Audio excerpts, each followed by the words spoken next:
All right, Shalom. Brakatha Yahweh, Brakatha Yahweh Shai. Brakatha Yahweh, Brakatha Yahweh Shai. Brakatha Yahweh, Brakatha Yahweh Shai. Call Halayim La. Yahweh Ba'ashem, Yahweh Shai Ba'ashem. Racha HaKodash. All right. Double honors to the apostles and elders of Great Millstone. And peace to the elect. All right. This is a correction slash, how can I say it? Clarification on a statement I made at camp. Camp was a little bit lower volume. We'll try to get that fixed for the next upcoming camp. We'll probably be having camp a little earlier, probably be posting it on the GMS Steel City Saints page. We still need more subscribers. So go subscribe to GMS Steel City Saints. All right. And that's all separated, not all together. GMS space Steel, STEEL, space City, space Saints. Okay. That's the camp page. So on there I mentioned, which there's a part 2 I haven't loaded yet to the last camp. So Lord willing, I'll get to load that soon. All right. But I mentioned there being an account. I thought it was in the Apocrypha of when the Idumeans were forced to learn the ways of Israel. Okay. Esau was forced to learn the ways of the Jews. All right. And so it actually, upon further research and help with from the elder Yashawamba, okay, I found out that it's actually in the book Antiquities of the Jews, okay, the book, which is in the book of one of Josephus's writings, okay, Antiquity of the Jews, chapter 13, or book 13, chapter 9, all right. So we're going to read here. We're going to skip to the point.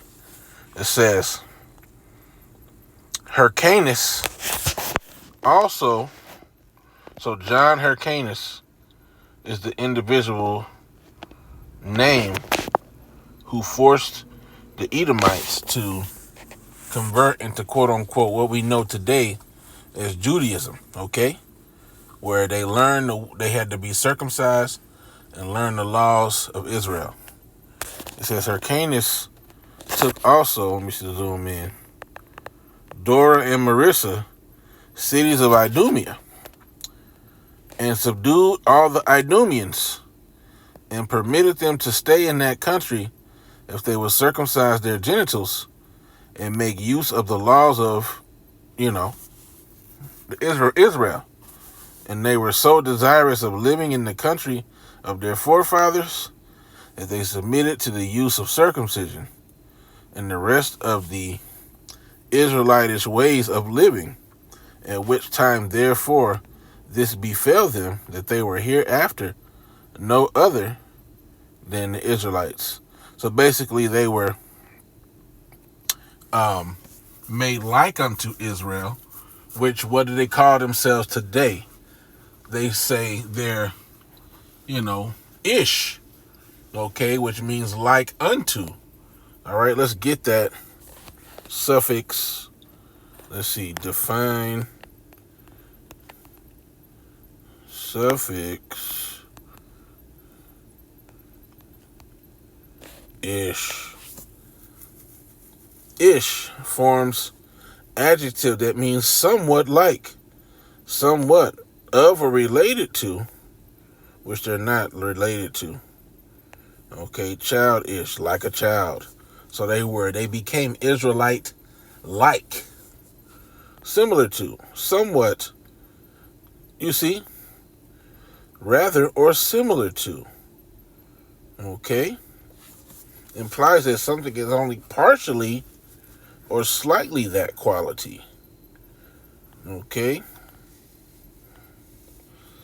of or relating to, having characteristics of or inclined to.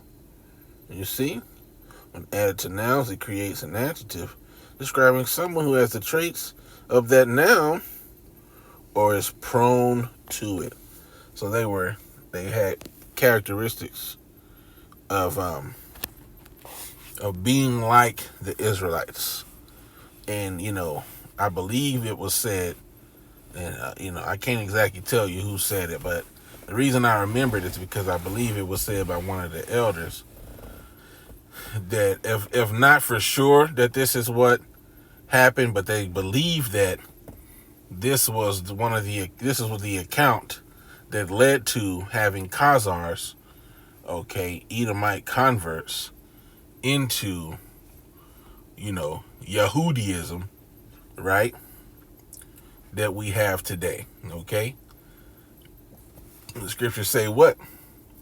Why trimmest thou thy way to seek love? Therefore have thou taught the heathen thy ways. And who knows why the Lord put the spirit on John Hyrcanus to allow the Edomites to stay in their land and to and gave them this stipulation. But nonetheless, I just wanted to kind of clarify that and make a quick lesson about it. So that's where it is. There's been talks of it possibly being mentioned in the book of Esther, but I haven't found anything directly correlating with it as of yet. I kind of went on this rabbit hole study of the high priest Jonathan and who he is or was, and also trying to find the account of John Hyrcanus. John Hyrcanus and Jonathan, I forget, Aphis, I think was his name. Don't quote me on Jonathan, high priest Jonathan's name, but they were related. Supposedly, Jonathan's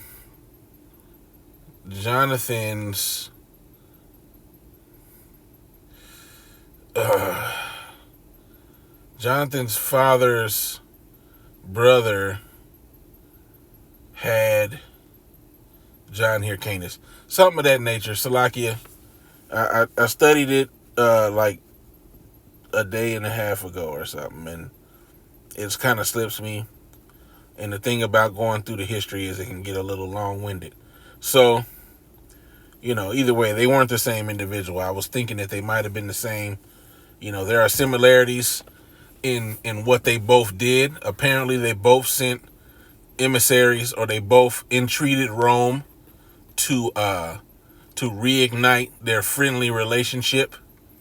Okay. And so in that regard, I almost consider them as the same person, but ChatGPT says they're not the same, and everything like that. And the word Hyrcanus, I don't think is even mentioned in the Apocrypha. I'll do a quick search and then I'll wrap it up. But I'm pretty sure Hyrcanus is not in there. Which I don't know. Let me see if I'm spelling his name right.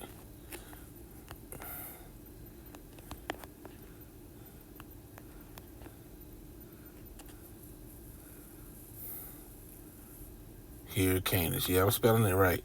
So his name's not, he even looks like a Jake right there. Look at that. You see? Right there he don't. But in that first one, he definitely. And you got the Paleo Hebrew. Look at that. Call all you have by Shemi Al-Shai. You got the Lashawan Kodash right there. Yes, sir. So anyway, that's it. Lord willing, that was an edifying lesson. Call all you have by Shemi Al-Shai by Shemi Kodash. Salakia. Before I end it, last thought popped in my mind. it was also said that that account of John Hyrcanus teaching them the laws led to the Herodians being able to weasel in and deceive, which the Herodians were of Edomite descent. Double honors to the Apostle Elder Great Millstone. Shalom. Call Allah Yahweh Shemel Shai.